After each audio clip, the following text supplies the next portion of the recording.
latar belakang, tingkat,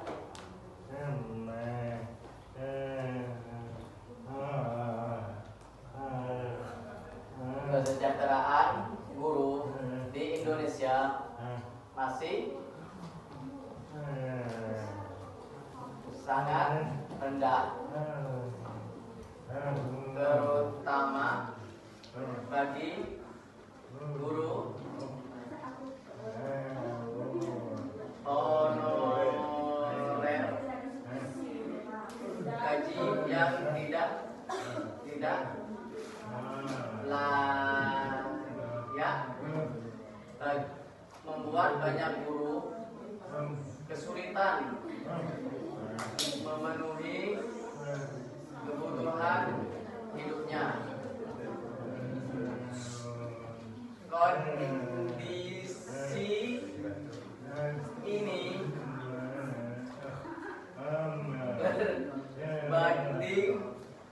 terbalik dengan negara maju di mana profesi guru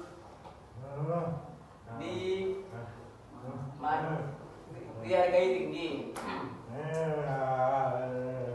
Kasus Hervina, guru honorer di Sulawesi Selatan yang dipecat setelah mengungkapkan gajinya hanya 700.000, mendapatkan ketimpangan dan ketidakadilan,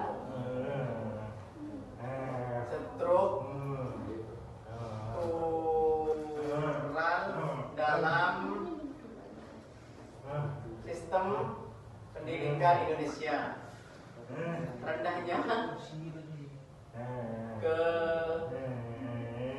kesejahteraan dan perlindungan hukum bagi guru berdampak pada motivasi profesionalitas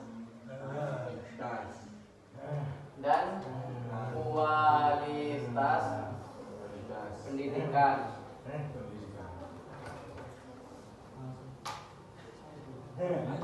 Pengertian dan hakikat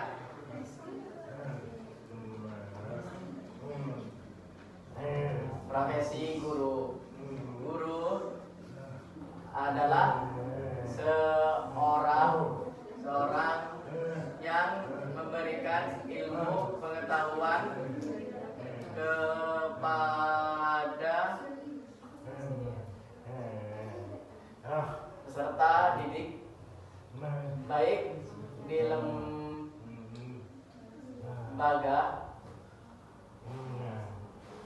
formal maupun non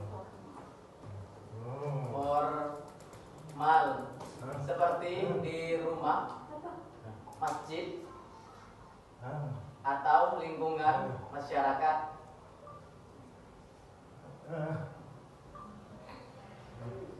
Dalam pandangan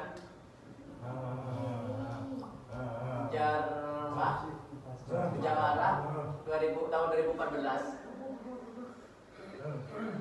Guru merupakan sosok yang bertanggung jawab mencerdaskan kehidupan anak didik, membimbing serta membina baik secara individual maupun kelompok. Guru juga menjadi panutan bagi peserta didik dan lingkungan, sehingga harus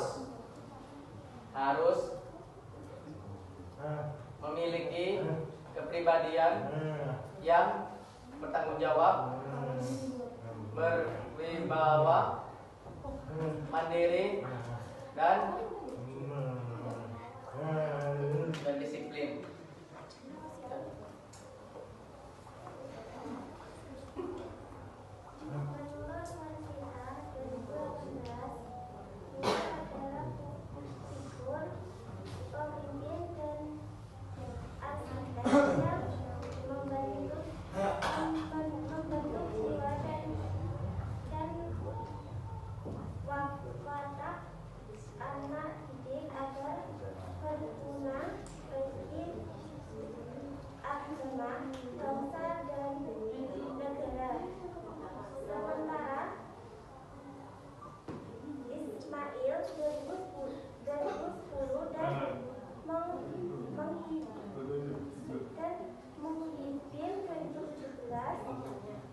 Menyebut guru sebagai seseorang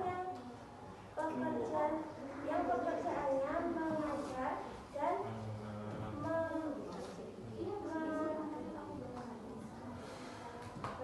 mentransfer ilmu kepada orang lain.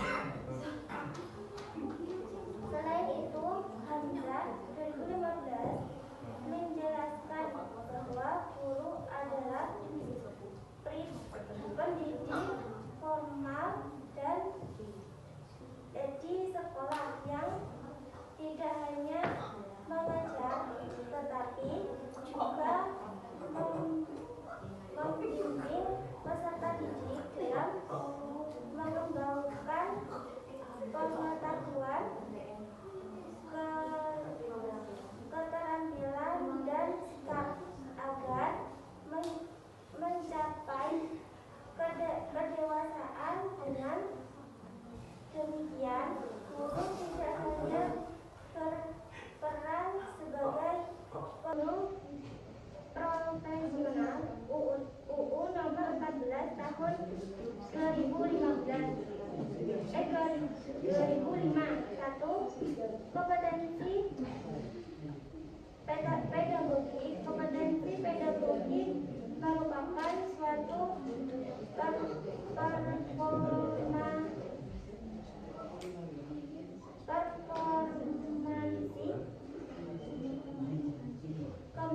kemampuan seseorang dalam bidang ilmu pendidikan untuk menjadi guru yang profesional harus memiliki kompetensi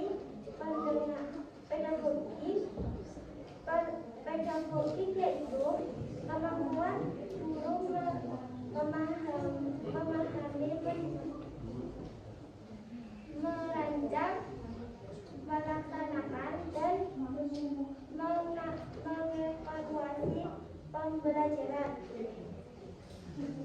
Yang kedua ada kompetensi kepribadian.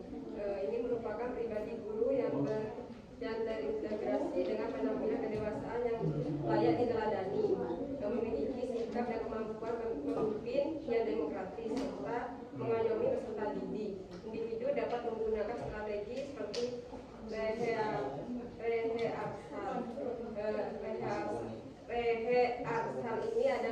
strategi dalam proses mengingat dengan cara mengulangi informasi secara berulang-ulang agar tetap tersimpan dalam ingatan jangka panjang. Yang ketiga ada kompetensi profesional. Ini sesuai dengan keahliannya, seorang guru harus menyampaikan sesuatu sesuai dengan keahliannya pada peserta didik dalam rangka menjalankan tugas dan profesinya. Memori deklaratif meliputi memori episodik pengalaman pribadi, misalnya mengingat ulang tahun teman, dan memori semantik. Ini pengetahuan umum, misalnya mengetahui bahwa Indonesia merdeka tahun 1945. Yang keempat ada kompetensi sosial. Ini kemampuan yang harus dimiliki oleh peserta didik, oleh pendidik di sekolah untuk berkomunikasi dan berinteraksi secara efektif dan efisien dengan peserta didik, sesama guru, orang tua atau wali peserta didik, dan masyarakat sekitar, mampu berkomunikasi dan berinteraksi efektif. Terus bekerja sama dengan peserta didik, rekan guru atau orang tua dan masyarakat. Selanjutnya prinsip-prinsip etika profesi guru. Yang pertama, tanggung jawab terhadap siswa. Guru bertanggung jawab memastikan siswa mendapat pendidikan yang berkualitas. Contohnya menghormati hak belajar siswa, bersikap objektif, adil, menjaga rahasia pribadi siswa, dan membimbing perkembangan moral serta sosial mereka. Terus yang kedua, profesionalisme dalam mengajar. Guru harus menjalankan tugas dengan penuh tanggung jawab dan keahlian, seperti menyiapkan pembelajaran dengan baik, menggunakan metode inovatif, terus belajar meningkatkan kompetensi, serta menjaga hubungan profesional dengan siswa dan rekan kerja. Terus yang ketiga, interaksi yang beretika dengan rekan kerja, yaitu guru harus menjaga hubungan harmonis di lingkungan kerja, seperti menghormati perbedaan pendapat, jujur, bekerja sama dalam tim, dan menjaga solidaritas untuk meningkatkan mutu pendidikan. Yang keempat, integritas dan keteladanan.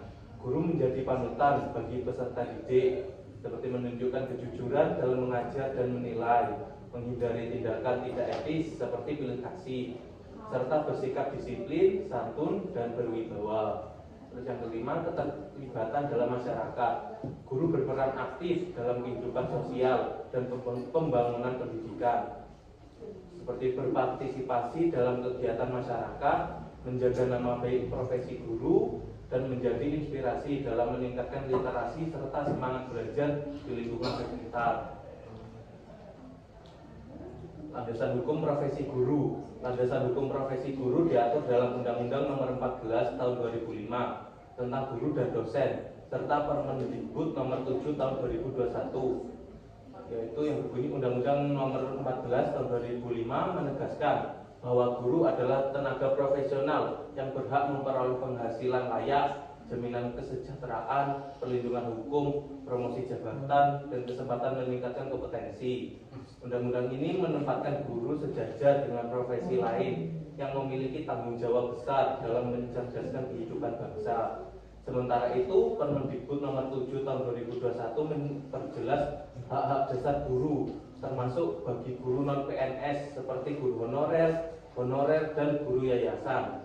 Aturan ini menegaskan prinsip non-diskriminasi, bahwa semua guru berhak atas penghasilan yang layak, keselamatan kerja, serta kesempatan pengembangan diri. Namun dalam praktiknya masih ada kendala seperti terbatasnya anggaran dan perbedaan status administrasi. Oleh karena itu dibutuhkan kerjasama antara pemerintah pusat dan daerah agar hak-hak guru dapat benar-benar terjamin. Dan berikut ada analisis kasus Hervina. Nah, kasus ini terjadi pada Februari 2021 di Kabupaten Bone, Sulawesi Selatan. Hervina ini adalah seorang guru honorer yang sudah mengabdi selama 16 tahun di sekolah dasar. Setelah menunggu 4 bulan, Bu Hervina ini menerima gaji sebesar 700.000, dan ia bersyukur dan menuliskan rasa terima kasih melalui pesan singkat melalui media sosial. Namun tak lama setelah unggahan itu, Bu Hervina justru dipecat melalui pesan singkat dari suami kepala sekolah. Pemecatan itu dirasa tidak adil, apalagi Bu Hervina saat itu sedang berjuang dengan penyakit tumor payudara. Nah, pihak sekolah itu beralasan bahwa pemecatan yang dilakukan itu karena adanya guru CPNS baru yang akan masuk. Tapi Kepala Desa setempat membantah alasan tersebut dan Kepala Desa menegaskan bahwa sekolah masih kekurangan guru. Sehingga dugaan kuat pemecatan terjadi karena unggahan Hervina di media sosial. Kasus ini menjadi perhatian publik karena mencerminkan kenyataan pahit yang masih dialami banyak guru honorer di Indonesia. Mereka bekerja keras dan mengabdi bertahun-tahun, tetapi belum mendapatkan perlindungan hukum dan kesejahteraan yang layak. Berikutnya permasalahan berdasarkan teori dan regulasi. Kita lihat kasus Hervina ini sebenarnya mencerminkan beberapa pelanggaran terhadap etika dan hukum profesi guru, yaitu yang pertama pelanggaran Undang-Undang Nomor 14 2005, yaitu gaji di bawah UMR dan tidak memenuhi kebutuhan hidup layak. Yang kedua, pemecatan sepihak tanpa prosedur administratif, melanggar prinsip dan keadilan kerja. Yang ketiga, konflik kepentingan. Suami kepala sekolah harusnya tidak ikut campur dalam urusan kepegawaian, tetapi yang berpotensi nepotisme dan abuse of power. Yang keempat itu pelanggaran diskriminasi terhadap guru honorer, yaitu status PNS digunakan sebagai alasan untuk tidak memberikan perlindungan. Selanjutnya ada dampak kasus terhadap siswa, guru, dan sekolah. Pada siswa itu dampaknya mereka kehilangan sosok guru yang telah lama mendidik dan memahami karakter setiap anak. Akibatnya proses belajar menjadi terganggu, motivasi siswa menurun dan kesinambungan pembelajaran tidak terjaga. Kehilangan satu guru saja dapat berarti penurunan kualitas pendidikan secara signifikan. Dampak untuk gurunya itu, kasus Hervina memperkuat stigma negatif bahwa guru honorer di Indonesia masih diperlakukan tidak adil dan tidak dihargai secara layak. Hal ini menurunkan motivasi dan minat generasi muda untuk menekuni profesi guru karena dianggap tidak menjanjikan kesejahteraan dan perlindungan hukum. Akibatnya profesi guru yang seharusnya menjadi pilar utama pendidikan justru terancam kekurangan tenaga berkualitas di masa depan. Terus dampak pada sekolah itu tidak profesional dalam memecat guru secara sepihak, menurunkan kepercayaan masyarakat terhadap guru. Orang tua menjadi ragu menitipkan anaknya di lembaga yang dianggap tidak adil dan tidak menghargai tenaga pendidik.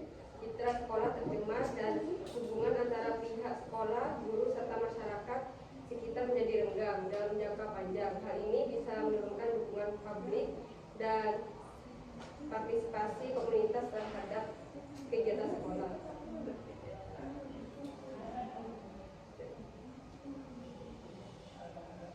Nah, ini akar masalah.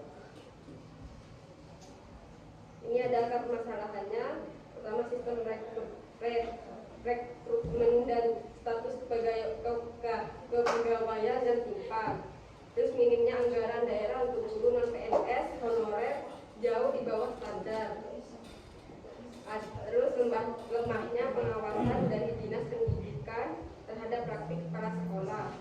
Dan terakhir ada budaya patriarki dan nepotisme di lingkungan sekolah. Selanjutnya yaitu solusi berdasarkan pendekatan profesionalisme. Yang pertama, pengakuan status guru honorer sebagai tenaga pendidik dan profesional. Yang kedua, pemberian gaji layak sesuai UU minimal setara UMR daerah. Yang ketiga, pelatihan kepala sekolah tentang manajemen SDM dan etika kepemimpinan. Yang keempat, mekanisme pengaduan independen bagi guru honorer.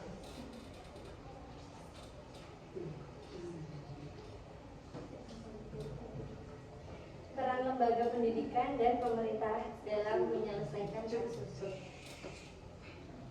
Yang pertama yaitu Dinas Pendidikan, mengawasi praktik kepegawaian dan hak guru honorer, memeriksa prosedur pemecatan dan memberi sanksi bila ada pelanggaran, memastikan hak yang dirugikan dipulihkan.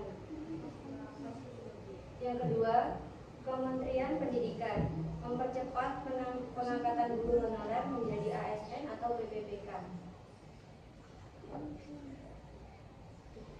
Menjamin hak, kesejahteraan, dan perlindungan hukum guru. Mengeluarkan pedoman nasional untuk pemberlakuan adil bagi guru honorer. Yang ketiga, PGRI melakukan advokasi dan pendampingan hukum bagi guru yang dirugikan, memediasi sengketa dan menekan pemerintah agar menegakkan hak guru, meningkatkan kesadaran publik, dan memperkuat posisi profesional guru. Yang keempat, sinergi antara lembaga, Dinas Pendidikan, Kemendikbud, dan PGRI harus bekerja sama.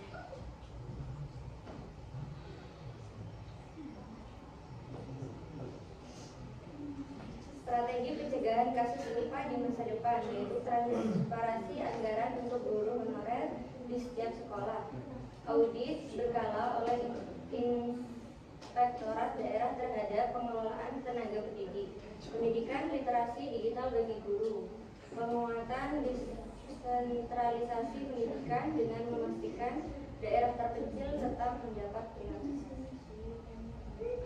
Kesimpulan dari penjelasan tadi yaitu profesi guru menuntut tanggung jawab tinggi dalam menjalankan tugas sebagai pendidik, pembimbing, dan teladan bagi peserta didik. Dari hasil analisis kasus dapat disimpulkan bahwa pelanggaran etika profesi biasanya terjadi karena kekurangannya kesadaran profesional, lemahnya pengawasan, dan minimnya pembinaan. Jadi, guru profesional harus memahami kode etik, peningkatan kompetensi, serta menjunjung nilai moral dan integritas sesuai dengan UU Nomor 14 Tahun 2005 tentang guru dan dosen. Upaya peningkatan profesionalisme dan pembinaan berkelanjutan perlu dilakukan agar kasus serupa tidak terulang di masa depan. Ya, mungkin ada pertanyaan. Yang solusi poin kedua, pemberian gaji layak sesuai UU minimal setara UMR daerah ya. Nah, aku lihat itu di LGBT ada sekitar 4 juta ya punya pendidikan guru pendidikan itu totalnya 4 juta di Indonesia. Belum nanti kalau misalkan tahun depan bagaimana. Nah, menurut pendapat kalian pemberian gaji layak sesuai UMR daerah ini apakah bisa mumpuni dengan anggaran dari pemerintah yang sekarang mulai agak rendah ya? Dan untuk kedepannya itu pemberian gaji yang layak. Ya, pemberian gaji yang setara UMR daerah dengan kuantitas pendidik yang lumayan banyak sekitar 4 juta ya di Indonesia itu apakah cocok di mana anggaran kita mulai turun lah di Indonesia gitu. Apakah cukup? Soalnya UMR daerah lumayan besar yang menurutku di Jatim dan di Jawa sekitar berapa? 2 lebih ya, sekitar segitu. Pemberian gaji yang layak dengan kuantitas pendidikan yang banyak dengan gaji UMR, apakah cukup dari anggaran Indonesia saat ini? Kualitas. Ya. Kelompok berapa? Satu. Apa saja bentuk masalah kesejahteraan yang dialami oleh guru di Indonesia? Apa saja bentuk masalah kesejahteraan? Apa saja bentuk masalah kesejahteraan yang dialami oleh guru di Indonesia? Kelompok 3. Pertanyaannya itu bagaimana kita bisa menciptakan gerakan yang lebih besar untuk memperjuangkan kesejahteraan guru. Diulang Mbak Bikro pelan. Bagaimana kita bisa menciptakan ya, gerakan yang lebih besar untuk memperjuangkan kesejahteraan guru.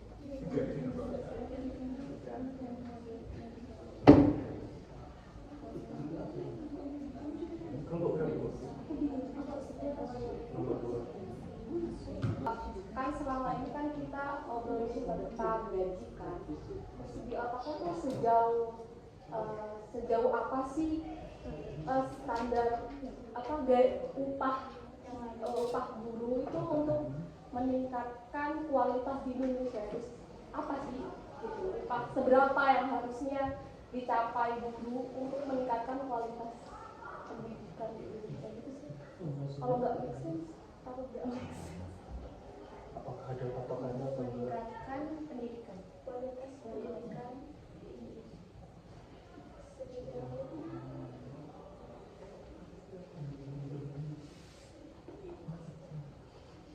sejauh apa standar yang layak sudah dijelaskan Standar atau upah jadi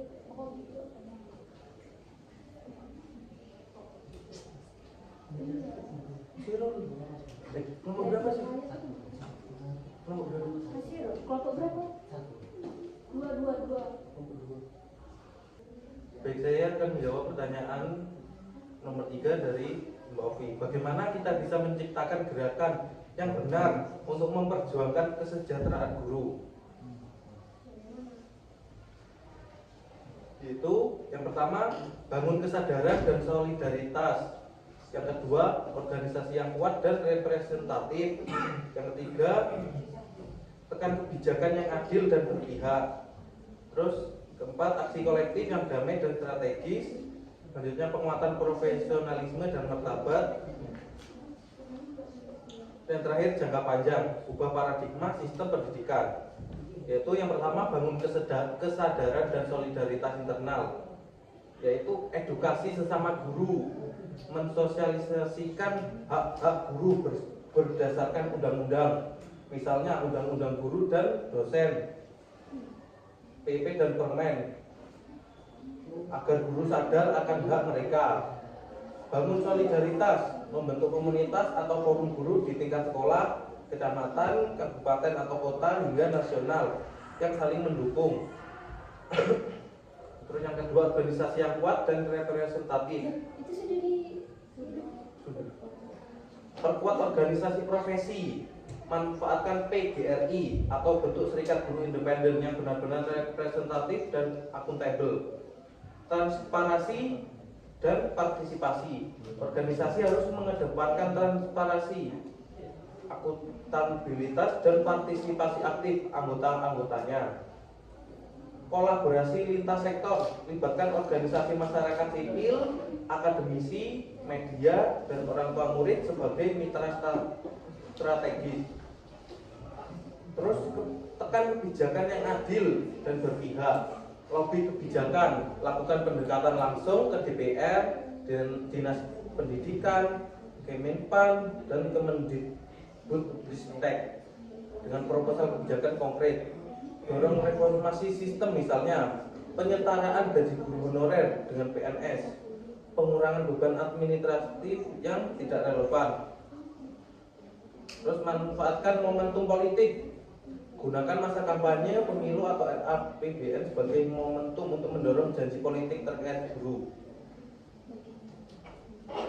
Terus yang terakhir, penguatan profesionalisme dan martabat, dorong pengembangan diri, ajak guru meningkatkan kompetensi melalui pelatihan, komunitas belajar, dan kolaborasi. Terus yang terakhir, bangun citra positif, lawan stigma negatif terhadap guru dengan menampilkan kisah inspiratif kontribusi guru di masyarakat.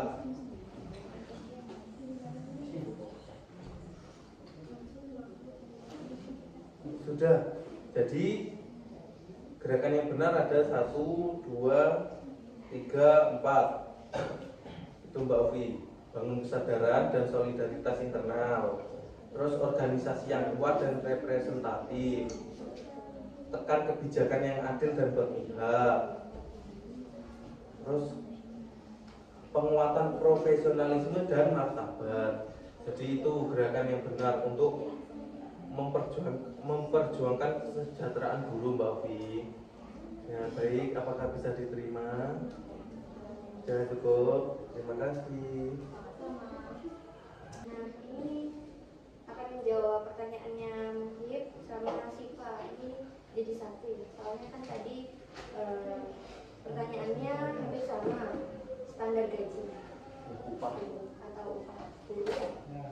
Nah, dengan jumlah tenaga pendidik yang sangat besar yang tadi di Indonesia, itu pemberian gaji yang layak bagi semua guru di Indonesia masih menghadapi berbagai kendala. Keterbatasan anggaran negara membuat peningkatan kesejahteraan belum dapat dilakukan secara merata, terutama bagi gaji guru honorer. Di sisi lain, kualitas dan produktivitas guru yang belum seragam di setiap daerah juga menjadi tantangan tersendiri. Jadi memang di setiap daerah kan berbeda-beda UMR di setiap daerah.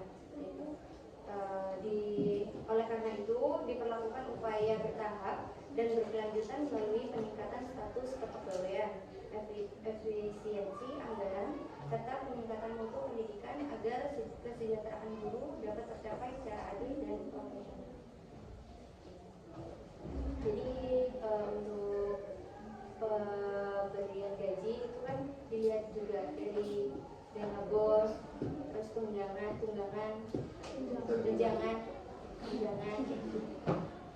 jadi masih belum cukup.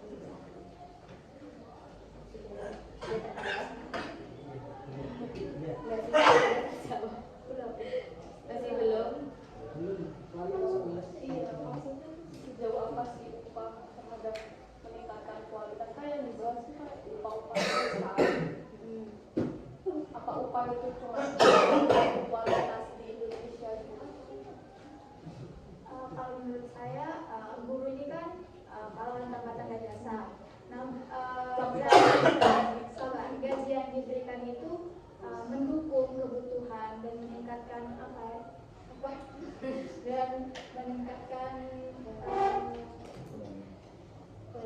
kualitas dari guru. Jadi gaji yang layak itu kayak menurut kelompok kami itu yang harus bisa mendukung kebutuhan dari guru, baik seperti guru yang ditempatkan di tempat terpencil, kayak misalnya kesejahteraan guru kayak rumah dinas, terus kendaraan atau dan itu sudah. Karena kan di setiap sekolah juga beda-beda ya, kayak kebutuhan di setiap sekolah. Ada sekolah yang masih belum mampu untuk menggaji guru sebesar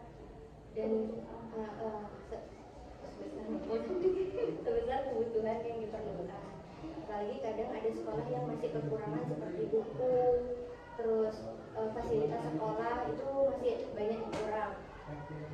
Jadi bagaimana sekolah bisa menggaji guru itu dengan layak jika sekolah masih belum bisa memfasilitasi sekolah sendiri dengan layak?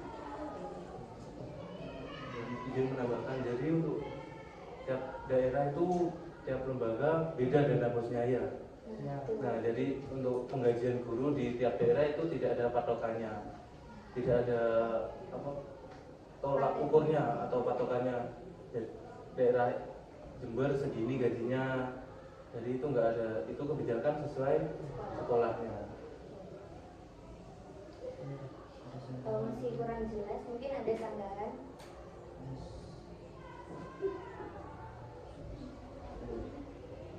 Baik, terima kasih